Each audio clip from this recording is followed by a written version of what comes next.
Shut up and sit down. Swami Dayanand Saraswati. The Arya Samaj, founded by Swami Dayanand Saraswati in 1875, undertook the task of reforming Hindu religion in the North India. Swami Dayanand Saraswati ने सन 1875 में उत्तर भारत में हिंदू धर्म को सुधारने के लिए आर्य समाज की स्थापना की. He considered Vedas to be infallible and the foundation of all knowledge. अब देखिए, उनका मानना था कि वेद और वेद में समस्त ज्ञान है. ठीक है. He rejected all those religious thoughts which were in conflicts with the Vedas. उन्होंने सभी धार्मिक विचारों जो वेदों से मतभेद रखते थे उनको खारिज कर दिया. He believed that every person had the right to have direct access to God. उनका मानना था कि हर एक व्यक्ति का यह अधिकार है कि वह भगवान को सीधे संपर्क करे. It started the Suddhi movement to bring back those Hindus who had converted to Islam and Christianity. Satya Prakash was his most important book. Okay, Satyarth Prakash was his most important book. अब देखिए, वो शुद्धि movement, शुद्धि आंदोलन उन्होंने शुरू किया ताकि जो हिंदू इस्लाम धर्म में या ईसाई धर्म में चले गए हैं वो वापस हिंदू धर्म में आ जाए. उनकी सत्यार्थ प्रकाश सबसे महत्वपूर्ण पुस्तक थी. ठीक है. Arya Samaj advocated social reform and worked to improve the condition of women. Arya Samaj ने सामाजिक सुधार की वकालत की और महिलाओं की दशा में सुधार के लिए काम किया.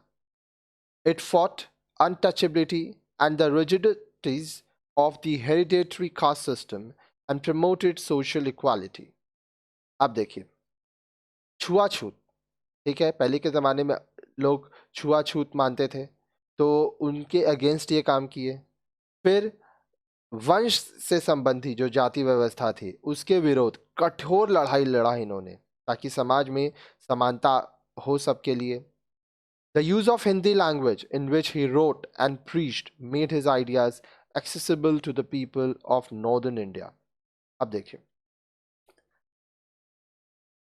वो क्या करते थे कि हिंदी भाषा का इस्तेमाल करते थे, उसी में वो लिखते थे, उसी में अपनी बातों को लोगों को कहते थे. इसकी वजह से उत्तर भारत में ज़्यादातर लोगों तक उनकी बात पहुंची.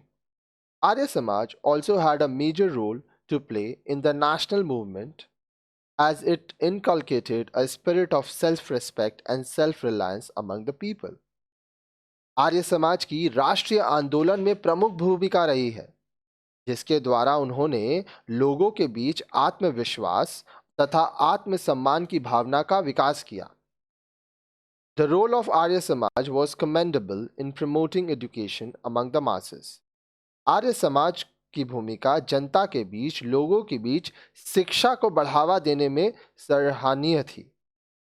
Some of Swami Dayanand's followers later started a network of schools and colleges called DAV, Dayanand Anglo-Vedic, in the country to impart education on Western lines without compromising on the Vedic teachings. They encouraged teaching of English and modern science along with Sanskrit and Vedic education. अब देखिए, स्वामी दयानंद जी के अनुयायियों followers ने बाद में स्कूलों और कॉलेजों का एक नेटवर्क बनाया DAV नाम से, दयानंद एंग्लो वैदिक नाम से, जहां देश में वैदिक शिक्षाओं पर समझौता किए बिना पश्चिमी शिक्षा प्रदान की जाती है. उन्होंने संस्कृत और वैदिक शिक्षा के साथ अंग्रेजी और आधुनिक विज्ञान की शिक्षा को भी प्रोत्साहित किया.